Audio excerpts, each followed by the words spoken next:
Vizita e kryeministrit Edi Rama në Izrael ka hapur një kapitull të ri tensioni në marrëdhëniet e Shqipërisë me Turqinë. Deklaratat e tij publike në mbështetje të Izraelit, akuzat ndaj Hamasit dhe përmendja me krenari e mungesës së protestave pro-Palestinë në Shqipëri janë komentuar ashpër nga mediat turke, ndërsa Ankaraja ka zgjedhur të heshtë, por në mënyrë që ngjan më shumë me një ftoje të qëllimshme diplomatike. Portali konservator turk Yeni Akit shkroi se Edi Rama gjatë vizitës në Izrael u mburr me faktin që në vendin e tij nuk janë mbajtur protesta në mbështetje të Palestinës. Ai tha se shqiptarët nuk kanë organizuar demonstrata kundër Izraelit dhe se Shqipëria qëndron fuqimisht kundër antisemitizmit. Artikulli vijon me titullin goditës: "As pengjet nuk thanë kështu, Rama doli zionist". Akuza më e rëndë që Rama lëshoi ndaj Hamasit gjatë takimit me Netanyahun ishte se pengjet izraelite u përdhënuan dhe u torturuan në tunelet e Hamasit, dhe kjo ka shkaktuar reagim të gjerë në opinionin turk. Mediat vendase thekson se vetë pengjet e liruar nuk kanë folur për një trajtim të tillë, ndërsa analistët shohin se këto deklarata janë një përhapje e narrativës më të ashpër izraelite, e cila nuk ka gjetur mbështetje as te aleatët e tjerë perëndimor. Në të njëjtën linjë ishte dhe Oda TV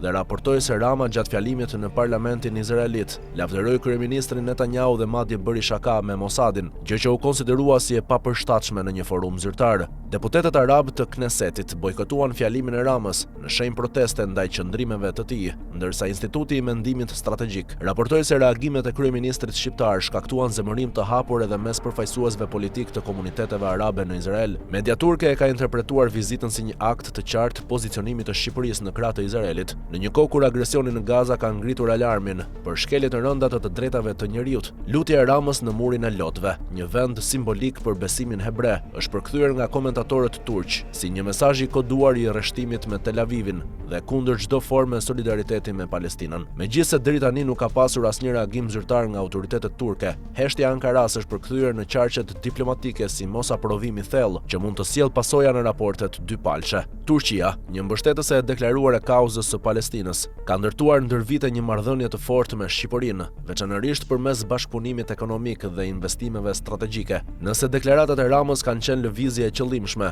për të fituar pikë në perëndim apo një shprehje e orientimit të ri diplomatik të Shqipërisë, kjo mbetet për tu parë. Por një gjë është e qartë, Ankaraja nuk e ka kapërdir lehtë vizitën e Ramës në Jeruzalem.